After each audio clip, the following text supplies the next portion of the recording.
It reached 96 degrees on this road last Tuesday. My neighbor knew the exact number because his air conditioner had been running so hard, the power company sent him a warning notice in the mail. My family does not own an air conditioner. We do not own an electric fan either. And by 3 in the afternoon, when the sun was at its meanest, my house was the coolest building on this road. My name is Abram Yoder, and folks assume a home without cooling has to be a home full of suffering in July. But what we do instead costs nothing, and it holds up better than the machine does. I am going to walk you through the whole thing, one piece at a time, the same way my grandfather walked me through it when I was a boy, standing in his kitchen, wondering why it felt like the shade of a big tree in there. None of it is complicated. All of it works with the weather instead of fighting it.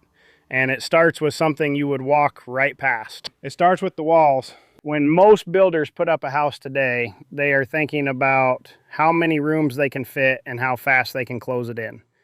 The wall between you and the summer ends up being a couple of sheets of thin board with some pink fluff in the middle. That kind of wall gives up. The morning sun hits it, and by noon, the heat has walked straight through into your living room. Ours do not do that. The walls in the old order home are thick. Heavy timber, dense plank, stone down at the foundation, deep enough that you could set a coffee cup on the sill and it would feel like a shelf. A builder would call what those walls do thermal mass. My grandfather just called it the wall doing its job. Here is the plain sense of it. A thick, heavy wall does not heat up quick. The sun beats on the outside of it all morning, and that heat has to crawl its way through inch by inch. By the time it might finally reach the inside, the sun has already swung around to the other side of the house, and the evening is coming on cool. So the wall never really hands the day's heat over to you. It is always running hours behind the weather. And that lag is what keeps the room steady. On a day that is climbing toward the high 90s outside, the inside of a house like mine will sit somewhere in the low 80s without a single machine helping. Now, low 80s is not cold. I will not tell you it is cold. But when the house down the road is hotter inside than it is out on the porch, that difference is everything. That is the difference between a room you flee and a room you rest in. And the walls do one more favor. At night, when the air finally cools off, those same heavy walls soak up the cool and hold on to it.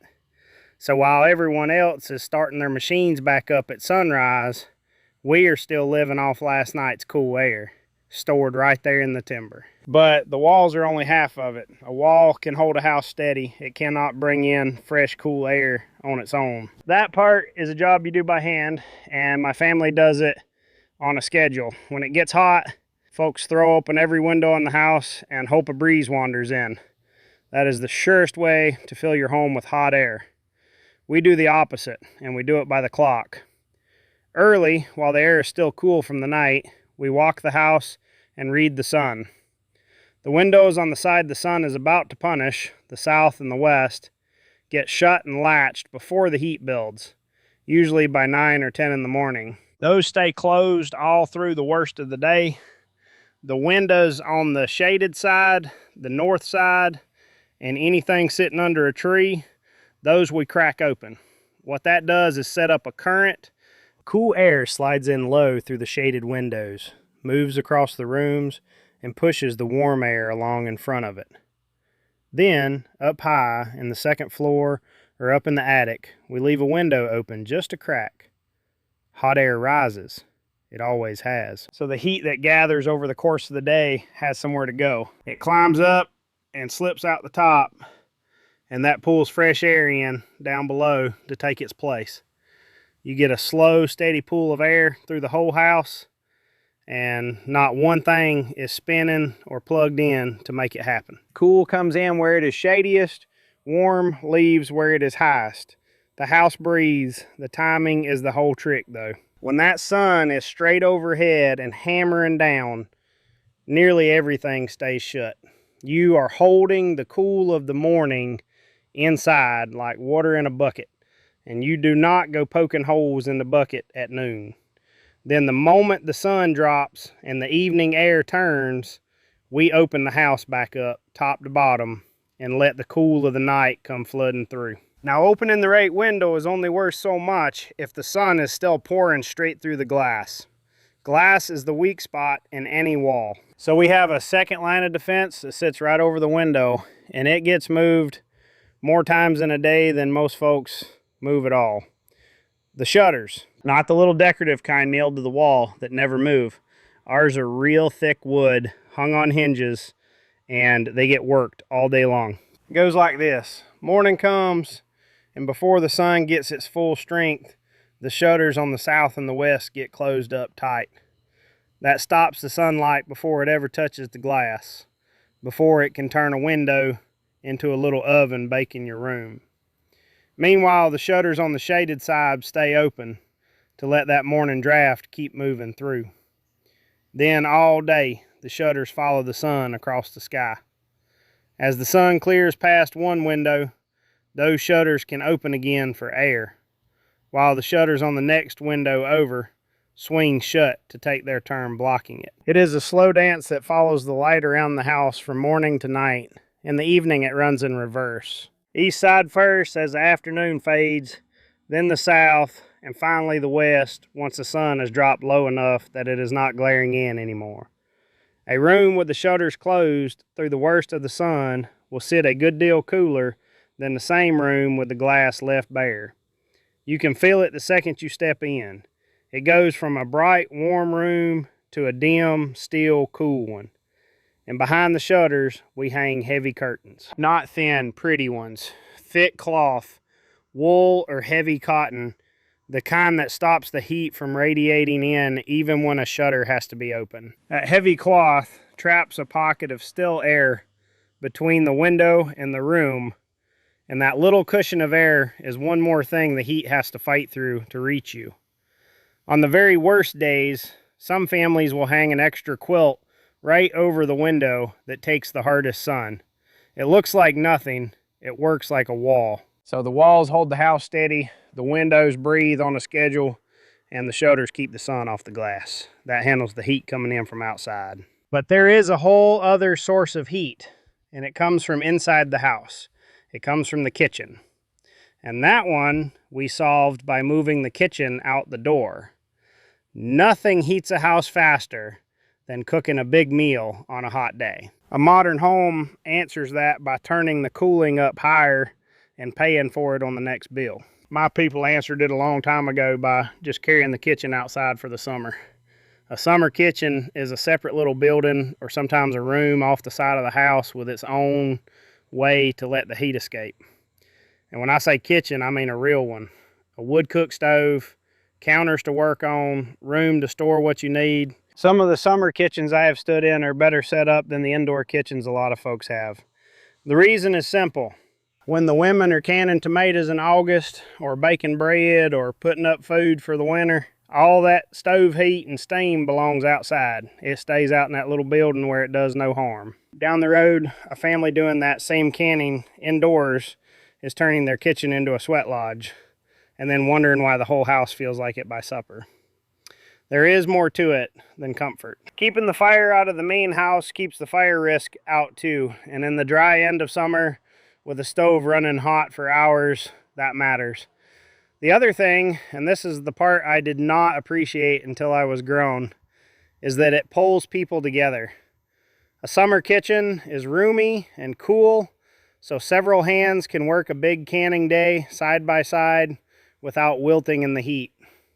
Some of the best talking I have ever heard happened over a canning pot out there. The work gets done, the family gets closer, and the house stays cool the whole time because the heat never came inside in the first place.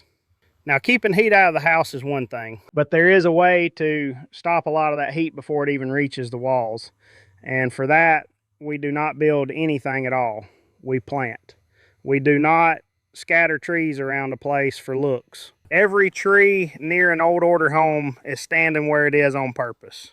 And half of the reason is to cool the house. The heaviest shade goes on the west side because the west is where the afternoon sun does its worst. Those long, low, late day rays are the ones that will cook a wall right through supper.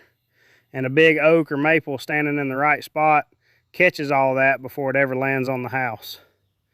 A wall in the shade of a full tree can run a good deal cooler than the same wall out in the open. On the south side, we plant with more care. There you want a tree that drops its leaves in the fall, because when winter comes, you want that sun coming in to warm the house.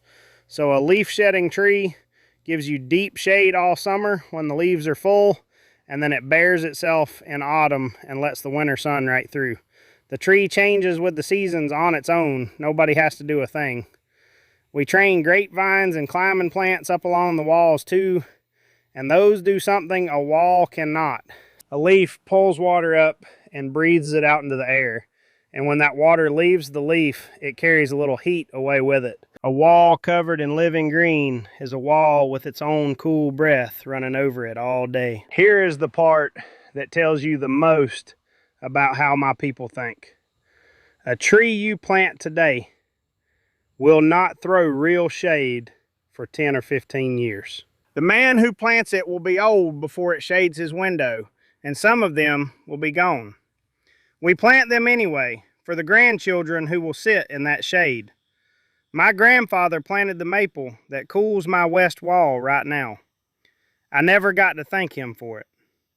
I plant mine the same way, for a boy who is not born yet. Even the finest shade, though, has a limit on the days the heat will not break. And when it gets to be too much, we do not fight it out in the heat at all. We go down into the coolest room in the house, the one nobody built and nobody pays for. The ground itself is the answer. Dig down a few feet under any house and the earth stays about the same temperature all year round, close to the average temperature of the whole region. It does not care what the thermometer says up top. On a day that is baking in the high 90s outside, the cellar under my house sits down in the 50s, cool as a spring, and not one machine made it that way. The earth did it, and the earth never sends a bill or breaks down.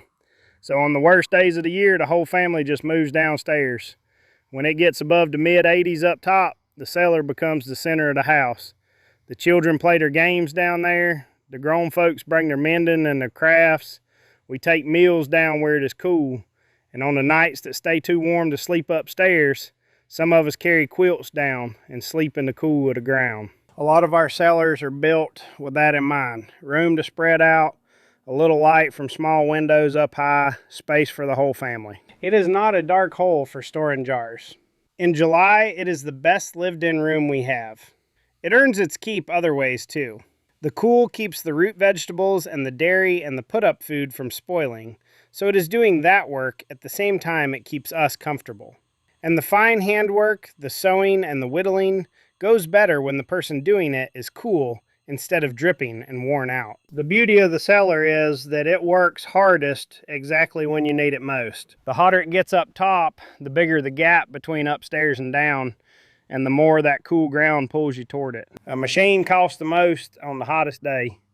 The cellar just gets better. Now the cellar is where we go to escape the heat. But there is a way we shape the buildings themselves so that a good deal of the heat never reaches the family rooms to begin with. Look at how an old farm is laid out sometime, and you will notice it is not thrown together by accident. The barn, the pantry, the washroom, the mudroom, these get set down in particular places, and one of the reasons is heat. A barn sitting on the west or the south side of the house takes the full force of the afternoon sun all day. It heats up. But that heat is going into the barn, not into the family's rooms, because the barn is standing between them and the sun like a big broad shoulder. The living quarters sit behind it in the shade, and the difference between the sunny face of that barn and the shaded side of the house can be a wide gap on a hot afternoon. The smaller rooms do the same job on a smaller scale. A pantry, a mudroom, a wash porch, these sit at the edges of the house and catch the heat at the door before it can get into the kitchen and the sitting room. A man comes in from the fields carrying the heat of the day on him, and he sheds some of it in that cool in-between room before he ever reaches where the family is. Some places have a whole chain of it. The pantry opens into the summer kitchen sets against the barn, and each one soaks up a share of the heat So by the time any of it reaches the heart of the house, most of it is gone. Layer after layer, each building taking a little off the top. The best part is that a buffer building asks nothing of you once it is placed. A shutter you have to work all day. A barn just stands there and does its job every hour of every summer, and it was going to be there anyway, sheltering the animals and storing the harvest. Every building on the place earns its keep 2 or 3 times over. So we keep the outside heat out with thick walls and shade and buffer buildings. But there is one more source of heat, and it is the one that catches modern homes by surprise. It is the heat a house makes all by itself from the inside. Here's something folks rarely think about. A modern house is fighting a fire it lit itself. Walk through one and count the things that are warm to the touch while they run. The television throws off heat like a little stove all evening. The clothes dryer pours it out by the roomful. The refrigerator and the freezer are quietly working and warming the kitchen the whole time they keep their insides cold. The computers, the game boxes, all of it. Every one adding its share to the air. Add all of that up and it is a real load. Enough that a house full of machines starts each day several degrees warmer than it has any need to be. And then the cooling machine has to work that much harder just to undo the heat the other machines are making. It is a house arguing with itself. My home never starts that argument because none of those things are in it. No television humming in the front room. No dryer running in the cellar. No wall of glowing screens. So the house just sits at the temperature the day gives it, and there is that much less heat for the walls and the shade and the cellar to deal with. Even the lights matter. An old-fashioned electric bulb turns most of what it draws into heat, not light. It is a tiny heater that happens to glow. We light with oil lamps, and with the daylight the good Lord already sends through the window, and neither one heats the room. Every machine we do without is heat we never have to chase back out. So while a modern house is losing a fight against its own appliances, mine starts the day cool and stays that way, because I never handed the heat away in. The house is calm, and when the floor under your feet is part of that calm, you feel it in your whole body. Walk into my house barefoot on a hot day, and the first thing you feel is the floor. No carpet. Stone or brick or plain wood worn smooth. Those floors are cool the way the inside of a cellar is cool. And there is a good reason for it. A stone or brick floor is heavy, like the walls, so it holds its temperature and gives it up slow. Through the hot part of the day, it stays cooler than the air above it, and it pulls the heat right out of your feet when you stand on it. Carpet does the opposite. It traps heat and holds it against you like a blanket you cannot take off. Bare stone hands your heat away. When summer comes, we roll the rugs up and put them away. That bears the most floor we can to do the cooling, and it clears out the dust that gathers when the windows stay open all season. A room that had a rug becomes a cool spot on the floor where a child can stretch out in the afternoon and get out of the heat. The stone keeps working after the sun goes down too. Long after the air has gone warm and heavy on a summer evening, that floor is still cool to the touch, and it takes the edge off the whole room for hours. And on the hottest afternoons, we will mop the stone with cool water on purpose, because as that water dries, it carries even more heat up and away with it.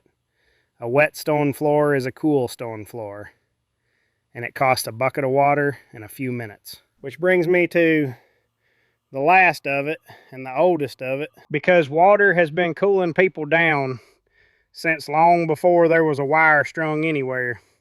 And a few simple tricks with plain water will do more on a hot day than most of the gadgets folks buy. Start with a bucket of cold water from the well, set right in front of an open, shaded window. Well water comes up cool, near the temperature of the ground it sat in, and as the breeze crosses the top of that bucket, it picks up a little of the cool and carries it into the room. One bucket will freshen the air coming in for a good while before it warms through, and then you swap it for another and send the first one back to the well. Then there is the wet cloth, and this one I use nearly every day in July. Soak a cloth in cold water and lay it on the places where the blood runs close to the skin. The wrists, the back of the neck, the ankles. Cooling the blood there cools the whole body better than splashing water any which way. A damp cloth around the neck will keep you comfortable a good half hour as it slowly dries. You can hang a wet towel right in the doorway or across an open window and let the air cool itself as it passes through the damp cloth. It works like a plain, honest version of the machine everyone else runs. And it works best on the driest, hottest days, which happen to be the days you need it. When the air is parched, that water leaves the cloth fast, and every bit of it that leaves takes heat with it.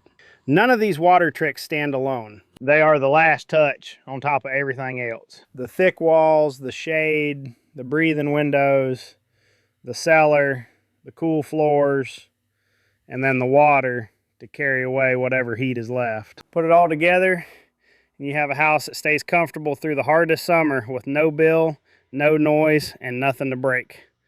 That is the whole of it. Not one secret, but a dozen small habits that lean on each other. Each one does a little, and together they do what a loud, costly machine does. And they do it quietly, and they never fail on the hottest day of the year, the way a machine so often does. The world keeps reaching for something more complicated and more expensive. My grandfather taught me the opposite, standing in that cool kitchen all those years ago. Simple, done with care, and done on time is usually the smarter thing. It has kept my family comfortable for more summers than anyone can count, and it will keep the next ones comfortable too. I would like to hear from you before you go. Tell me down in the comments how old you are and what part of the world you are watching from, because I am always struck by how far these plain old ways travel. And if sitting a while with me was time well spent, stay near. I will keep sharing what the old folks knew, one quiet evening at a time.